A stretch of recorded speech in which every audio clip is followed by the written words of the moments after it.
কলাইগাঁৱত উন্নয়নৰ নামত ফুফুলা স্বৰূপ এয়া প্ৰমোদ বড়ো চৰকাৰৰ উন্নয়ন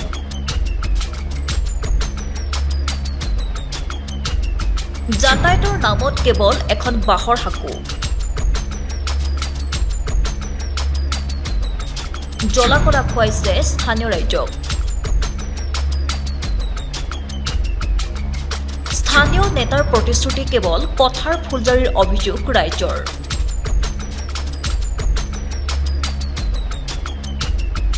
যাতায়াতৰ নামত চাৰিডাল বাহৰ হাকুৰ ওপৰেৰে অহা যোৱা কৰে কলাইগাঁৱৰ হগুনবাহী গাঁৱৰ ৰাইজে উদালগুৰি জিলাৰ অন্তৰ্গত ৩৫ নং মুদৈবাৰী পৰিষদীয় সমষ্টিৰ অন্তৰ্গত হগুনবাহী গাঁওখনত আজিলৈ কোনো ধৰণৰ উন্নয়নৰ কাম হোৱা নাই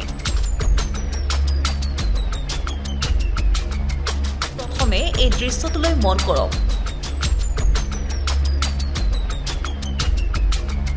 পথনে পুখুৰী ধৰিবকে নোৱাৰি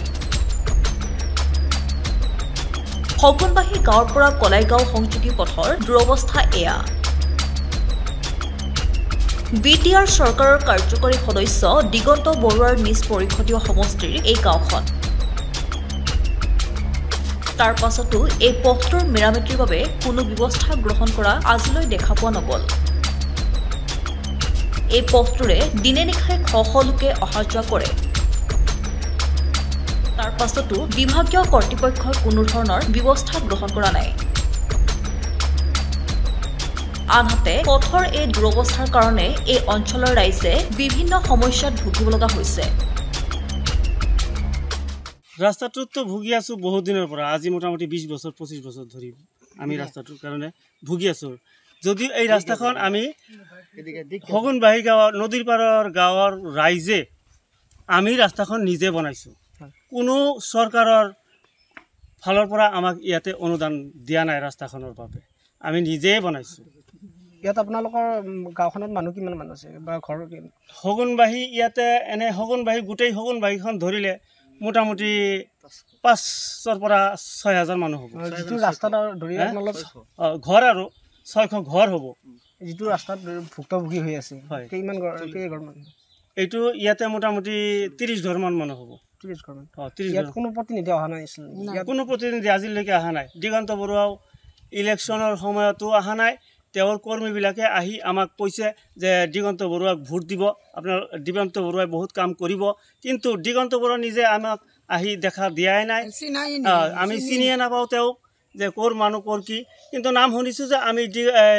তেওঁ বোলে উদমাৰী চাইডৰ টেঙাবাৰীৰ নেকি মানুহ কিন্তু এই বুলিয়ে জানো আৰু কিন্তু তেওঁৰ লগত আমাৰ লগত কোনোদিন দেখাও হোৱা নাই কথা বতৰাও নাই আমাৰ ইয়াতে চাবলৈ কোনো নাহে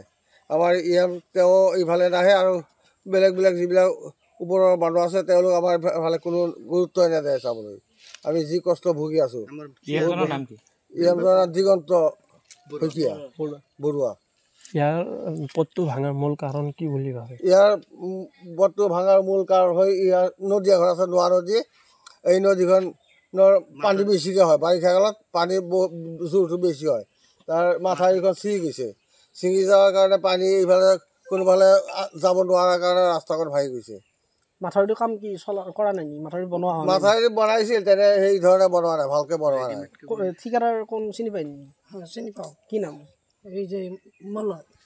কমলয় ঠিকাদাৰ কোন নাম তাতে সেই বুঢ়ানীৰ নাম আমি জানি না কি সুষমা দত্ত সিহঁতে মেম্বাৰ আমাৰ ইয়াৰ মেম্বাৰ সিহঁতক আমাৰ একো না দেখা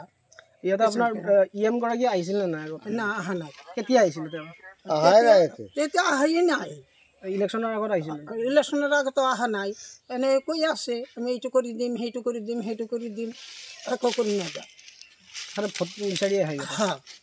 সেইফালে ভোট দিব লাগে তাক ভোট দিয়াৰ কাৰণে সেইখিনি এই ৰাস্তা বনাই দিব আমাৰ নদীৰ কাষত দিব বলন দিব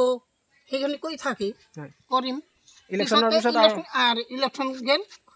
সব গেল কলাইগাঁৱৰ পৰা অসীম শৰ্মা ৰিপৰ্ট পিবি সংবাদ ৰাজ্যৰ সংবাদ জগতত নৱতম সংযোজন আমি খোজ দিম জনতাৰ পক্ষত প্ৰতিটো প্ৰান্তৰ প্ৰতিটো খবৰ পোনপ্ৰথমত আজি সংযুক্ত হওক পিবি সংবাদৰ সৈতে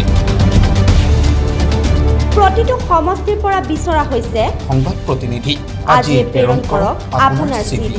আমাৰ ইমেইল এড্ৰেছ pbsongbat277@gmail.com আমাৰ হোৱাটছএপ নম্বৰ 6001249592